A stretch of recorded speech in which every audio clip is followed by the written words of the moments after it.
बेहतरीन अंदाज में आपने सैयद साहब से नातिया कलाम समात किया। अभी मेरे बाद हिंदुस्तान की बहुत अजीम हस्ती जिनका ताल्लुक़ ख़ानदान आला हज़रत फ़ाज़िल बरेलवी रहमतुल्लाहि ताला अलैहि से है, नवासे ताजुश्शरिया हुज़ूर अदनान मियाँ मद्दज़िल्लुहुल आली बहुत जल्द आपके सामने रूबरू हो जाएंगे और आप उनकी ज़ियारत करेंगे, उनके मलफूज़ात समात करेंगे। मैं आपके सामने इमाम साहब की दावत पर हाज़िर हुआ। मौला की बारगाह में दुआ है कि हम इस मुबारक महफ़िल में बैठे हैं, परवरदिगार हमारी हाज़िरी कबूल फ़रमाए। और मैं दुआ करता हूँ कि मौला मेरी ज़ुबान पर हक़ जारी फ़रमाए, हक़ सुनकर हम सबको अमल की तौफ़ीक़ अता फ़रमाए। अल्हम्दुलिल्लाह अल्हम्दुलिल्लाहि नहमदुहु व नस्तईनुहु व नस्तगफिरुहु व नुमिनु बिही व नतवक्कलु अलैहि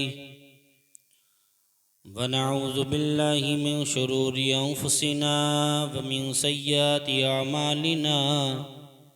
मन यहदिहिल्लाहु फला मुदिल्ल लहु व मन युद्लिलहु फला हादिय लहु।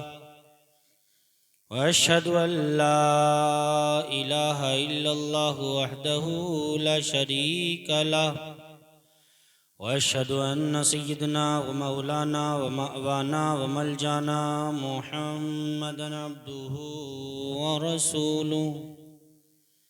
अम्मा बअद फ़अऊज़ु बिल्लाहि मिनश शैतानिर रजीम। बिस्मिल्लाहिर रहमानिर रहीम।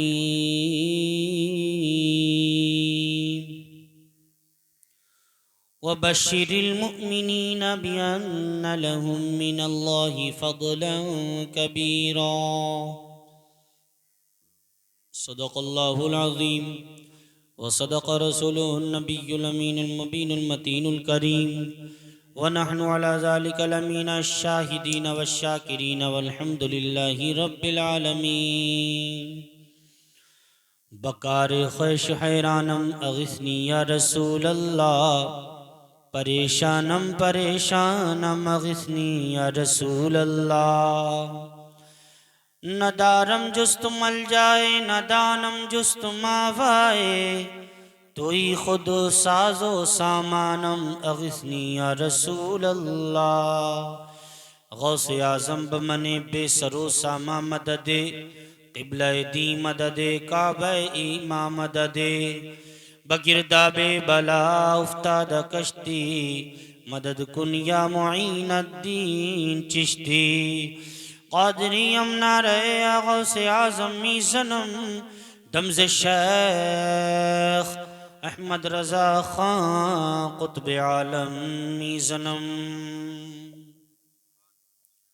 जो भी समीम क़ल्ब से उनका ग़ुलाम हो गया, जो भी समीम क़ल्ब से उनका ग़ुलाम हो गया, खुल्दे बरी में वास्ते उसके मकाम हो गया, खुल्दे बरी में वास्ते उसके मकाम हो गया। और पाकर कलीम भी खिताब, मूसा न ला सके वो ताब। पाकर कलीम भी खिताब, मूसा न ला सके वो ताब। मेरे नबी को बेहिजाब रब से कलाम हो गया, मेरे नबी को बेहिजाब रब से कलाम हो गया। और तुम जिससे रूठो वो बरगश्त दुनिया हो जाए। अगर हुजूर किसी से नाराज हो जाए तो उसका ठिकाना नहीं है। फिर तुम जिससे रूठो वो बरगश्त दुनिया हो जाए। तुम जिसे चाहो वो कतरा हो तो दरिया हो जाए। तुम जिससे रूठो वो बरगश्त दुनिया हो जाए। तुम जिसे चाहो वो कतरा हो तो दरिया हो जाए।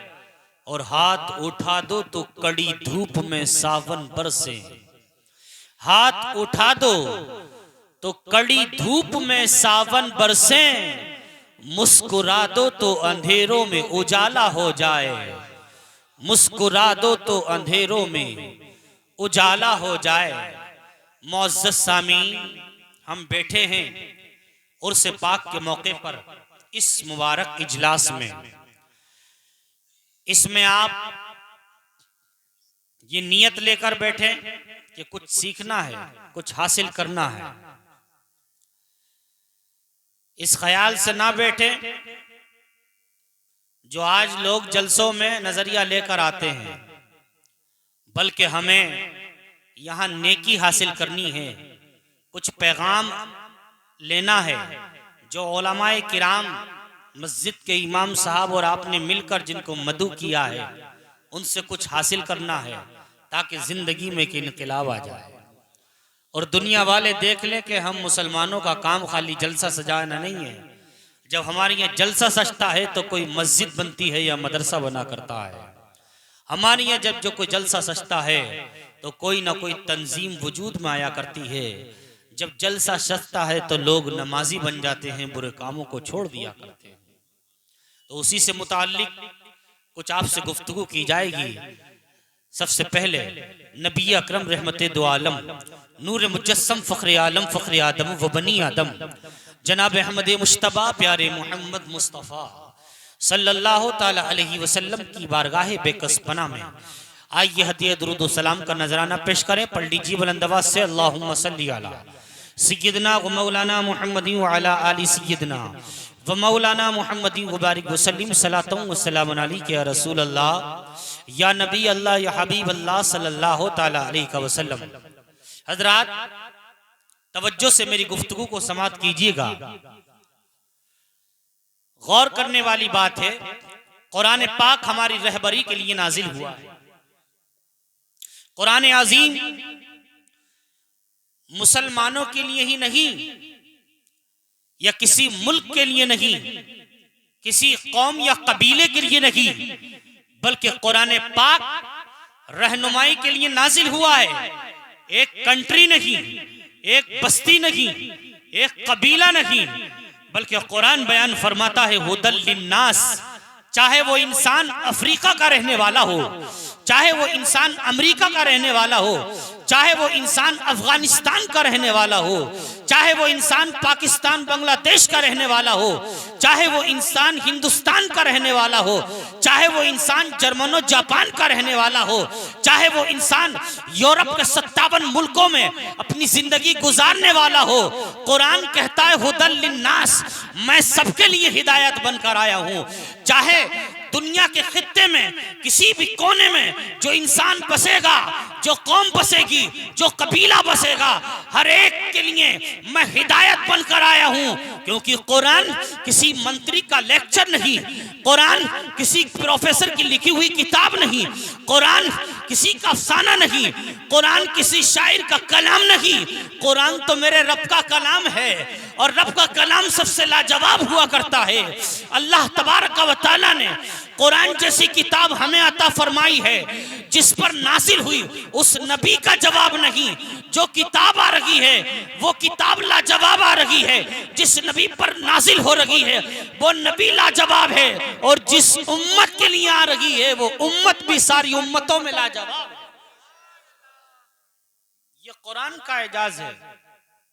तो कुरान हमारी हिदायत के लिए नाजिल हुआ। कुछ लोग उधर बैठे हैं, इधर भी जगह बीच में खाली है, अगर करीब करीब आ जाएं तो मजा आ जाएगा। लेकिन मैं आपको बताना चाहता हूं, आपको समझाना चाहता हूं, तकरीर खाली सुन के नहीं इस्तेमाल की जाती है, बल्कि तकरीर को सुना भी जाता है और देखा भी जाता है। फिर उसको अपनी जिंदगी में इस्तेमाल करोगे तो कामयाब हो जाओगे। हजरात, मैं आपको बताना चाहता हूं, कुरान हमारी तुम्हारी रहबरी के लिए नाजिल हुआ है, कुरान हमारी तुम्हारी हिदायत के लिए नाजिल हुआ है। अल्लाह तबारक व तआला ने जब नौ इंसानियत को पैदा फरमाया तो इसकी हिदायत के लिए अल्लाह तबारक व तआला ने आदम को भेजा, शीस को भेजा, इदरीस को भेजा, इब्राहीम और इस्माइल को भेजा। अल्लाह तबारक व तआला ने हमारी तुम्हारी हिदायत के लिए मूसा ईसा को नाजिल किया, उनके साथ किताबों को भेजा। अल्लाह तबारक व तआला ने हर उम्मत में अपने नेक बंदों को भेजा, अपनी निशानियों को भेजा, आयात को नाजिल किया। कभी परवरदिगार नबी के हाथ से मौजिजा दिखा रहा है, कभी परवरदिगार वली के हाथ पे करामत दिखा रहा है, कभी कुरान के जरिए हिदायत दी जा रही है, कभी हिदायत तौरात के जरिए दी जा रही है, कभी हिदायत ज़बूर के जरिए दी जा रही है, कभी हिदायत इंजील के जरिए दी जा रही है, कभी हिदायत नबियों को भेज कर दी जा रही है, कभी हिदायत रसूलों को भेज कर दी जा रही है, कभी हिदायत औलिया अल्लाह को भेज कर दी जा रही है, कभी हिदायत उलमाए किराम को भेज कर तुम्हें दी जा रही है। मकसद ये है वमा खलक़तुल जिन्ना वल इंसा इल्ला लियअबुदून, हमने जिन और इंसान को सिर्फ और सिर्फ अपनी इबादत के लिए पैदा किया है। मकसद इबादत है। अब दुनिया में रहना ये जरूरत, कपड़ा पहनना जरूरत, खाना खाना जरूरत, पानी पीना जरूरत, दुनिया के ऐशो आराम में मुलव्विस होना ये जरूरत है। लेकिन प्यारे तेरा मकसद जो है वो रज़ा इलाही है, खुदा की बंदगी है, अपने नबी की इताअत है। अगर तू नबी की इताअत करेगा, खुदा की बंदगी करेगा तो तू कामयाब हो जाएगा। न दुनिया में किसी का नौकर रहेगा, न दुनिया में किसी का गुलाम रहेगा। तारीख शाहिद है, जिसने नबी की गुलामी को इख्तियार किया है, खुदा की बंदगी को अपने ऊपर अगर लाजिम किया है, तो वो बंदा चाहे किसी भी कबीले का हो, किसी भी कौम का हो, वो बंदा अपने वक्त का इमाम बन गया। नाराए तकबीर, नाराए रिसालत, मसलके आला हजरत, फैजाने आला हजरत, अजमते ओलिया कॉन्फ्रेंस, नाराए तकबीर, उर्से मुबारक। आज मुसलमानों में कितने लोग ऐसे हैं जो कुरान नहीं पढ़ते हैं? कितने मुसलमान ऐसे हैं जिन्होंने उर्दू तालीम हासिल नहीं की है? मुझे बहुत खुशी हुई स्टेज पर आकर कि एक छोटी सी बच्ची हमें तुम्हारे लिए दर्स दे रही थी। सुभान अल्लाह, ये इन अइम्मा उलमा की मेहनत है, पढ़े लिखे लोगों की मेहनत है कि जिन्होंने अपने बच्चों को इस तरह से तैयार किया है। एक वो मुसलमान जिसको नबी का नाम लेना नहीं आता है, लेकिन वो छोटी बच्ची नबी का नाम भी ले रही है, नबी के गुलामों का भी नाम ले रही है। यहाँ तक के हदीस, तारीख, कुरान सब कुछ एक अच्छे लफ्ज में, एक अच्छे अंदाज में, एक अच्छे तरीके से सुनाया।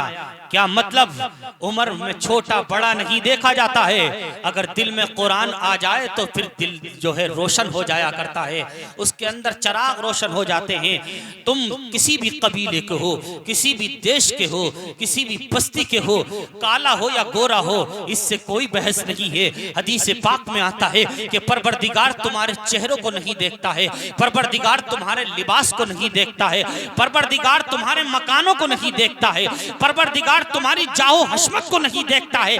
परवरदिगार अगर देखता है तो बंदे के अमल की तरफ देखता है। अगर बंदे का अमल अच्छा है तो उस पर करम की बारिशें नासिल होती हैं। अगर बंदे का बुरा अमल है तो उसके लिए दोज़ख के दरवाजे खोले जाते हैं। अल्लाह अकबर। मुसलमानों, क्या तुमने अपना मुहासबा किया कि तुम्हारे अमल किस लेवल के हैं, किस तरह हैं? तन्हाई में तुम क्या करते हो, खुलेआम तुम क्या करते हो?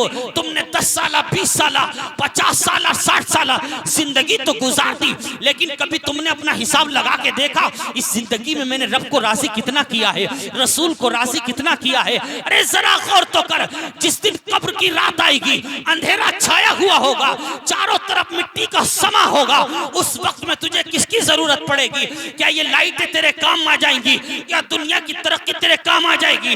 जिन डिग्रियों के पीछे तू भाग रहा है, क्या वो डिग्री तुझे कब्र में बचा लेगी? जिन दुनिया की दौलत के पीछे तूने रातों दिन एक कर दिया है, क्या वो तुझे बचा के रख देगी, तेरी कब्र को रोशन कर देगी? नहीं।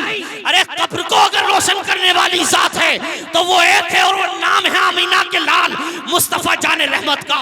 मुस्तफा आएंगे, अगर सच्ची गुलामी गुजरते जिंदगी गुजार कर गया है, उनका आशिक बनकर जिंदगी गुजार कर गया है, तो मुस्तफा के चेहरे का हाल ये होगा जिसको बयान करते हैं मेरे इमाम, चमक तुझसे पाते हैं सब पाने वाले, मेरा दिल भी चमका दे चमकाने। नारे तकबीर, नारे रिसाला, मसलके आला हजरत, उलमाए अहले सुन्नत, उर्से मुकद्दस, नारे तकबीर, नारे रिसाला। आज हम जिस वली की याद में बैठे हैं, क्या ये हमारे रिश्तेदार, क्या हमारे कबीले के? तो आप कहेंगे नहीं। गौसे आजम का नाम लिया जा रहा है, गरीब नवाज का नारा लगाया जा रहा है, आला हजरत के कलाम पढ़े जा रहे हैं। क्या आला हजरत, क्या गौसे आजम, क्या गरीब नवाज, क्या साबिर पाक, क्या वारिस देवा, क्या हाफिज शाह जमालुल्लाह, क्या जोरावर शाह बाबा, या औलियाए किराम, अंबियाए किराम, सहाबाए किराम तुम्हारे रिश्तेदार थे? तो तुम कहोगे नहीं, उनके घराने का तो ये दो चश्मो चराग बैठे हुए हैं।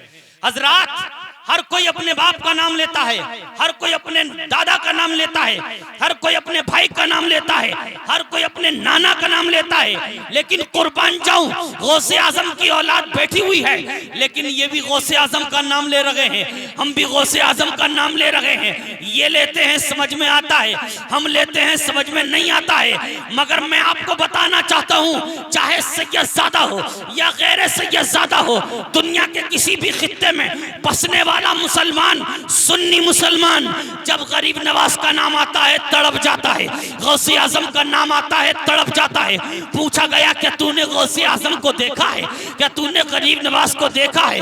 तो वो कहेगा नहीं नहीं।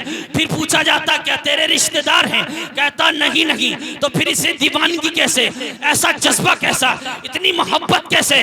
तो हर एक आशिक ख्वाजा गरीब नवाज, हर एक आशिक गौसे आजम गुलाम ख्वाजा, गुलाम गौसे आजम कहेगा गौसे आजम मेरे रिश्तेदार नहीं है, गरीब नवाज मेरे रिश्तेदार नहीं है। मगर क्या बताऊं मौलाना, मेरे दिल पे उनकी मोहब्बत का राज चल रहा है, मेरे दिल में उनके तराने हैं, मेरे दिल में उनकी मोहब्बत पेवस्त है। अरे ये मोहब्बत आई कैसे? आज तुम उनके नाम से खाने पका रहे हो, उनके नाम पर सदका खैरात कर रहे हो, ये सब कुछ कैसे हासिल हो गया? तो ये मैं नहीं कहता, रब का कुरान कहता है, मन आमिला सालिहम मिन ज़करिन औ उनसा व हुवा मुमिन फलनुहियन्नहु हयातन तय्यबा। तुम में से जो भी अच्छे काम करेगा, चाहे मर्द हो या औरत, ईमान की हालत में दुनिया से जाएगा। अब ये नहीं देखा जाएगा किसकी औलाद है, किसका बेटा है, किस मुल्क का रहने वाला है, आलिम है या जाहिल है, गोरा है या काला है, छोटा है या बड़ा। नहीं, अगर अमल अच्छा है, ईमान सलामत है, तो मेरा रब इरशाद फरमाता है फलनुहियन्नहु हयातन तय्यबा, मरने के बाद हम उसे एक पाकीज़ा जिंदगी अता फरमाएंगे। यही वजह है मेरे दोस्तों, 800 साल से ज्यादा का अरसा गुजर गया गौसे आजम को पर्दा फरमाए हुए, लेकिन आज भी कादरी उनका चर्चा करते हुए नजर आ रहे हैं, उनका नारा लगाते हुए नजर आ रहे हैं। जिंदाबाद जिंदाबाद, बहुत खूब। कादरी उनका जिक्र कर रहे हैं, उनका तराना गा रहे हैं। ये मोहब्बत, ये उल्फत, ये दीवानगी, ये सिखाई नहीं जाती है, ये किसी को पिलाई नहीं जाती है, ये कुदरती तौर पे हुआ करती है। और ये अल्लाह उसको अता फरमाता है जिस बंदे से मोहब्बत करता है। और मोहब्बत दिलों पर, अरे मोहब्बत करवाना आसान नहीं है, मोहब्बत करवाई नहीं जाती है, मोहब्बत तो खुद ब खुद हो जाया करती है। और ये मोहब्बत गौसे आजम से, औलिया अल्लाह से, सज्जाद मियां रहमतुल्लाहि ताला अलैह से किसी ने सिखाई नहीं है, बल्कि खुदा ने हमें दी। ये खुदा ने दिलों में डाली है। और ये अल्लाह का वादा है कि जो हमारा हो गया, सारी कायनात हम उसके लिए कर देंगे, सारी कायनात उसकी हो जाएगी। हदीस पाक में आया, मन कान लिल्लाही कान अल्लाहु लहू, जो अल्लाह का हो जाता है अल्लाह उसका हो जाता है, और जिसका खुदा हो गया उसकी सारी खुदाई हो गई। रसूल आजम के जो गुलाम हुए हैं वो कामयाब हो गए। तारीख शाहिद है, गुलामों की तारीख उठाकर पढ़ो। तुमने तो दुनिया के हीरो का कल्चर अपनाया, दुनिया के लोगों का स्टाइल अपनाया। फिल्मी पर्दे पे हीरो जिस तरह की पैंट पहनता है, हमारा नौजवान वही पैंट पहन कर आता है। अगर दुनिया का कोई फैशन परस्त आदमी जिस तरह बाल रखाता है, इसी तरह हमारी कौम का नौजवान रखाता हुआ नजर आता है। पहले दाढ़ी नहीं रखी जाती थी, आज लोग रख रहे हैं तो उसमें सारे कट निकाल रहे हैं। क्यों? दाढ़ी का भी अगर क्रेडिट दिया जा रहा है तो नाचने गाने वाले को दिया जा रहा है, फिल्मी पर्दे पर कूदने वाले को दिया जा रहा है। क्या अच्छा होता एक मुट्ठी दाढ़ी रखता और नियत करता कि ये दाढ़ी किसी और के तरीके पर नहीं रखी है, मदीने वाले मुस्तफा के तरीके पर। तेरा चेहरा भी सजदा था, मुस्तफा की सुन्नत भी अदा हो जाती, और तुम्हें मालूम नहीं है नेकी का राज क्या है, नेकी किसको कहते हैं। हुजूर फरमाते हैं पुरफितन दौर में जब कोई मेरी एक सुन्नत जिंदा करता है तो अल्लाह तबारक व तआला उसको 100 शहीदों का सवाब। आज कहते हो हम ये कर देंगे वो कर देंगे, तुम कुछ नहीं कर सकते। जो इंसान अपने वक्त की कुर्बानी नहीं दे सकता वो जान की कुर्बानी क्या दे सकता है। ख्वाहिश करते हो, तवज्जो करें, कि हम हुसैन के दौर में होते, हम सहाबा के दौर में होते, हम ये करते वो करते, कुछ नहीं करते। तुम कुछ नहीं कर पाते। इस दौर में तुमने क्या किया। कितने नौजवान ऐसे हैं जिनके जिम्मे मदरसा हो, कितने नौजवान ऐसे हैं जिन्होंने मस्जिद की जिम्मेदारी ली हो, कितने नौजवान ऐसे हैं जिन्होंने गरीब बच्चियों की शादी करवाने की जिम्मेदारी ली हो।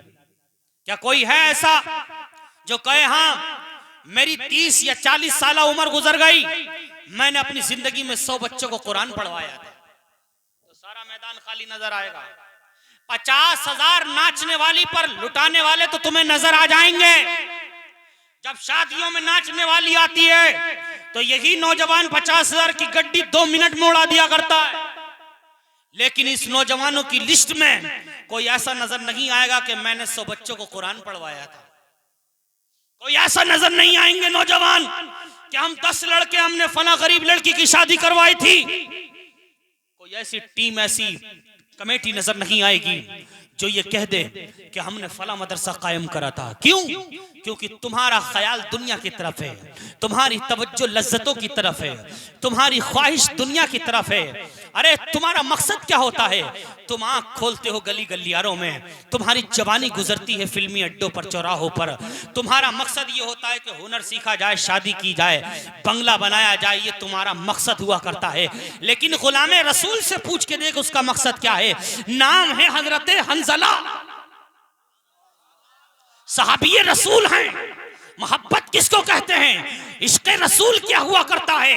अरे मेरे गरीब नवाज की तारीख शाहिद है कि जब तक 90 लाख गैर मुस्लिमों को कलमा नहीं पढ़ा दिया था उस वक्त तक गरीब नवाज ने शादी नहीं की। ये मकसद था, ये जिम्मेदारी थी, नाना के दीन की जिम्मेदारी थी। आज हम जिम्मेदारी क्या उठाते हैं? मस्जिदों में जाकर देखो, गांव देहात में जाके तो वही 4-5 बूढ़े लोग देखभाल कर रहे हैं तो हो रही है। अगर मस्जिद का बल्ब भी फूक गया तो वही बूढ़ा शख्स लेने के लिए जा रहा है। चटाई फट गई, बूढ़े को जरूरत है तो वो पैसा इकट्ठा कर रहा है। इमाम साहब की तनख्वाह की बात आई तो वही बस्ती के 4-5 बूढ़े मिलके सुबह सवेरे सबसे चंदा इकट्ठा कर रहे हैं कि इमाम साहब की तनख्वाह देंगे। ए नौजवानों, तुम्हें ताकत, हुनर, पैसा, हिम्मत, जसारत जो दी गई थी इस दौर में, वो इसलिए नहीं गई थी कि आपकी ये दौलत गलत जगह पर इस्तेमाल हो, आपका ये सरमाया गुनाह की जगह इस्तेमाल हो। अरे तुम्हें तो सच्चा आशिक रसूल होना चाहिए था। तुम उस दौर में पैदा किए गए जिस दौर में किसी तरह की कोई परेशानी नहीं, कोई मुश्किल नहीं। आज हर नौजवान अच्छा कमा रहा है लेकिन दीन से बहुत दूर है, इस्लाम से बहुत दूर है, मस्जिद मदरसों से बहुत दूर है। आशिक रसूल किसको कहते हैं? नौजवान क्या तुम अनोखे बने हो? अरे नौजवान तो गौसे आजम भी थे जिन्होंने जवानी में पूरा इलाका ही छोड़ दिया था और जंगल का रास्ता इख्तियार कर लिया था। क्या तुम्हारे पास जवानी अनोखी आई है? अरे जवानी तो गरीब नवाज पर आई थी कि बाग मिला बाप की दौलत से, पूरा बाग कुर्बान कर दिया गरीबों पर, तभी तो दुनिया आज तक उन्हें गरीब नवाज कहती है। आज तो तुम एक सिक्का कुर्बान करने के लिए तैयार नहीं हो। पिक्चर हॉल में जाते हो तो तुम्हारा पर्स पैसों से भरा होता है, नाचने गाने की महफिलों में जाते हो तुम्हारी जेबें पैसों से भरी होती हैं, लेकिन जब जुमे की नमाज पढ़ने के लिए तुम जाते हो तुम्हारी जेब में 1 रुपया भी नजर नहीं आता है कि आज जुमे का दिन है, लाओ मस्जिद में 100 रुपए डाल दिए जाएं, 50 रुपए डाल दिए जाएं। तुम्हारे 150 रुपए सिर्फ सिगरेट के धुएं में उड़ जाया करते हैं, तुम 150 रुपए गुटखे की तंबाकू में उड़ा दिया करते हो। गौर तो किया होता, अल्लाह ने इतना अच्छा मकान दिया, अल्लाह ने इतने अच्छे कपड़े दिए, परवरदिगार ने इल्म हुनर दिया, अल्लाह तबारक व तआला ने इतने अच्छे दौर में पैदा किया, किसी तरह की कोई परेशानी नहीं, हर तरह की आसानी मौजूद है। होना तो ये चाहिए था कि नमाजी बनता, होना तो ये चाहिए था आशिक रसूल बनता। आज फिलिस्तीन के मुसलमानों की हालत खराब है, वहां बूढ़ों को मारा जा रहा है, जवानों को मारा जा रहा है, छोटे छोटे बच्चों को मारा जा रहा है, लेकिन हमारा जो नौजवान कूदता हुआ नजर आ रहा है। हमारी कौम आज भी शराब पीती हुई नजर आ रही है, हमारे चौराहे आज भी जुए से भरे हुए हैं, हमारी गलियों में तरह तरह के लोग बुरे काम करते हुए नजर आ रहे हैं, हमारी शादियों में बुरी रस्में अपनाई जा रही हैं। ऐ मुसलमान, क्या तेरे घर में अगर इस तरह की मुसीबत नाजिल हुई होती तो तू जरा सीने पे हाथ रख के बता, क्या इस तरह की तू खुशियां मना लेता? क्या तेरे घर के किसी शख्स को उजाड़ा जाता, किसी को मिटाया जाता, तेरे घर के बच्चे को खत्म किया जाता, तेरे माँ बापों को खत्म किया जाता, तेरे भाई बहन को उड़ा दिया जाता, तो क्या बता तू इस तरह से खुशियां मनाता? तो हर एक शख्स कहेगा मौलाना खाना बुरा लगता, पीना बुरा लगता, जिंदगी का हर चैन उड़ जाता। तो फिर जरा ये तो बताओ, फिलिस्तीन के मुसलमानों पर जुल्म हो रहा है, फिलिस्तीन के मुसलमानों को मिटाया जा रहा है, फिलिस्तीन के मुसलमानों को खत्म किया जा रहा है, उन्हें बमों के जरिए, उन्हें बंदूकों के जरिए, उन्हें तलवारों के जरिए तरह तरह से उन्हें तकलीफें दी जा रही हैं। क्या तुम्हारा दिल नहीं पिघला? क्या तुम्हारी आंखों में आंसू नहीं आए? क्या तुम्हारा दिल नहीं रोया? क्या तुमने मस्जिद में जाके कभी उनके लिए दुआएं की? क्या तुमने दो नफल पढ़कर अल्लाह की बारगाह में गुजारिश की, ए मेरे मौला वो मेरे भाई हैं, वो मेरे इस्लामी भाई हैं, जिस तरह मेरा ये भाई है ऐसे ही हर मुल्क का मुसलमान मेरा भाई है। परवरदिगार उन पे करम की बारिश नाजिल फरमा, परवरदिगार उन पे रहमतों की बारिश नाजिल फरमा। क्या तुमने इस तरह की दुआएं की? क्या फिलिस्तीन की हालत देखकर मस्जिदें नमाजियों से भरी? क्या कुरान की तिलावत कसरत से की गई? क्या उनके लिए दुआएं की गई? आज भी मस्जिदें खाली हैं, आज भी मदरसे वीरान हैं, आज भी ये कौम रोडों पर नाच रही है, गली गलियारों में घूम रही है। इतना जुल्म मुसलमानों पर हो रहा है, लेकिन इस कौम के अंदर आज भी अकल नहीं आ रही है। और इसके बावजूद तुम समझते हो तुम्हारे कारोबार में बरकत कर दी जाए, तुम समझते हो तुम्हें सब कुछ दे दिया जाए, तुम समझते हो तुम्हें दौलत मिले, इज्जत मिले। याद रखो इस ज़मीन पर अल्लाह का नेक बंदा अगर एक भी तड़पेगा तो सारे बंदों का चैन उजाड़ दिया जाएगा। अगर चैन चाहते हो, बरकत चाहते हो, रहमत चाहते हो तो गुनाह को छोड़ो, नबी के दामन को पकड़ो और कहो या रसूल अल्लाह मैं गदा तू बादशाह, भरते प्याला नूर का, नूरुद्दीन दूना तेरा दे डाल सदका नूर। बाबा नारे तकबीर, नारे रिसाला, मसलके आला हज़रत, उलमाए अहले सुन्नत, उर्से मुक़द्दस, नारे तकबीर, नारे रिसाला। लेकिन मुसलमानों में कहाँ रहा ये जज्बा?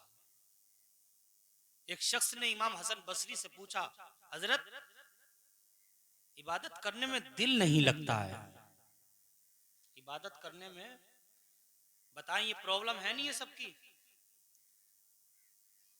हर एक कहेगा कि हाँ दिल नहीं लगता है। ज्यादा नमाज पढ़ने को किसका दिल करता है? किसी का नहीं करता। अरे 5 वक्त की तो बहुत भारी पड़ रही है। जुमे के दिन अगर इमाम साहब दुआ लंबी कर दें तो इमाम की दुआ पूरी नहीं होती, हमारी कौम की सुन्नतें और नफल सब पूरे हो जाते हैं। क्यों ये जल्दबाजी क्यों है? क्योंकि दिल नहीं लग रहा है। लज्जत जो नमाज में मिलनी चाहिए थी वो खत्म। नमाज तो वो चीज है, अगर एक बार सजदा सच्चे दिल से कर लिया ना तो दूसरा सजदा करने को जी चाहेगा।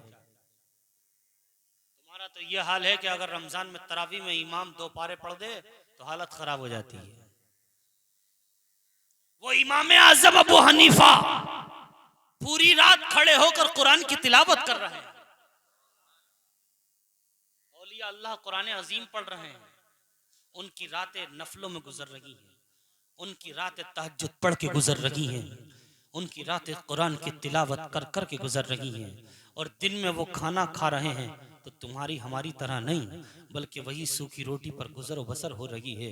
और बाज़ औकात तो ऐसा गुजर रहा है कि 3 दिन हो गए लेकिन खाने का कुछ पता नहीं चल रहा है। लेकिन इबादत का ये हाल, मेरे नबी से ज्यादा बाकमाल कौन हो सकता है? हुजूर सैयदुल अंबिया पूरी पावर लेकर आए हैं, सुभान अल्लाह। लेकिन घर की हालत देखो, तीन दिन हो जाते हैं लेकिन हुजूर के घर का चूल्हा नहीं जल पाता था। ऐ दस्तरखान पर मुर्गो मुसल्लम खाने वालों, बड़े पीर के नाम पर 11वीं की बिरयानी खाने वालों, गौर कर लेना, एक एक लुकमे का हिसाब देना पड़ेगा, एक एक सिक्के का हिसाब देना पड़ेगा। पूछा जाएगा जवानी किस चीज में गुजार कर आया है बता, माल कहां से कमाया था, कहां खर्च किया बता, इल्म कितना सीखा था, कितना अमल किया था, कितना दूसरों को सिखाया था, सब बता। ऐसा नहीं है कि मौलवी छूट जाएगा, नहीं, हर एक का हिसाब किताब होगा, हर एक से पूछा जाएगा, नबियों से पूछा जाएगा कितना उम्मत को पैगाम पहुंचाया। यही वजह थी कि हुजूर सल्लल्लाहु ताला अलैहि वसल्लम जब भी अबू जहल मिलता था हुजूर कहते थे कलमा पढ़। अरे कहां गए तुम्हारे जज्बे, बिल्कुल साइलेंट हो गए, जरा जोर से बोल दो। अबू जहल जब भी मिला सरकार ने फरमाया कलमा पढ़। जहां कुरान कह रहा है इन्नल्लज़ीना कफरू सवाउन अलैहिम अअनज़रतहुम अम लम तुनज़िरहुम ला युमिनून, ईमान नहीं लाएंगे। खतमल्लाहु अला कुलूबिहिम व अला समइहिम व अला अबसारिहिम गिशावा, मोहर लग गई है इनकी आंखों पर, कानों पर, दिलों पर। अगर आजकल के मौलवी को बता दिया जाए कि फला इंसान पूरी जिंदगी नमाज नहीं पढ़ेगा, कोई फरिश्ता आकर बता दे, तो यकीन जानिए वो मौलवी कभी नहीं कहेगा कि भाई तू नमाज पढ़ ले। क्यों? अरे मुझे बता दिया गया इसके बारे में क्या होने वाला है। लेकिन ये आजकल के लोगों की हालत है, हुजूर को बता दिया गया ये ईमान नहीं लाएंगे, इस्लाम की दावत कबूल नहीं करेंगे। लेकिन सरकार का अंदाज देखिए, जब भी अबू जहल मिलता था सरकार फरमाते थे पढ़ कलमा। नबी हो, कहा नबी हूं, कहा कोई मौजिजा दिखाओ, सरकार फरमाते क्या देखेगा। उसने बेशुमार मौजिजे तलब किए और हुजूर ने दिखाए। बुला बुला के इधर उधर से लोगों को इकट्ठा करता था और कहता था इनसे मांग करो, कुछ तलब करो, ऐसी चीज जो इनसे ना हो सके। कहा क्या देखना चाहता, हबीब यमनी को बुलाया, कहा आसमान के दो चांद के 2 टुकड़े कर दोगे। सरकार ने इशारा फरमाया, चांद 2 टुकड़े हो गए। लेकिन ईमान नहीं लाया, कंकरी लेकर आया हाथ में, कहा आज अगर बता दिया हाथ में क्या है तो आज इस्लाम कबूल कर लूंगा, तुम पर ईमान ले आऊंगा, तुम्हारे रब को मान लूंगा। सरकार ने फरमाया बता क्या पूछना चाहता, कहा ये बताओ हाथ में क्या है। सरकार ने फरमाया मैं बताऊं, ये हाथ में जो चीज है वो बता दे, मैं क्या हूं। तो कहने लगा अरे ये तो बहुत अच्छा हो जाएगा अगर वो बता दे आपके बारे में, क्योंकि आप ही को तो समझना है।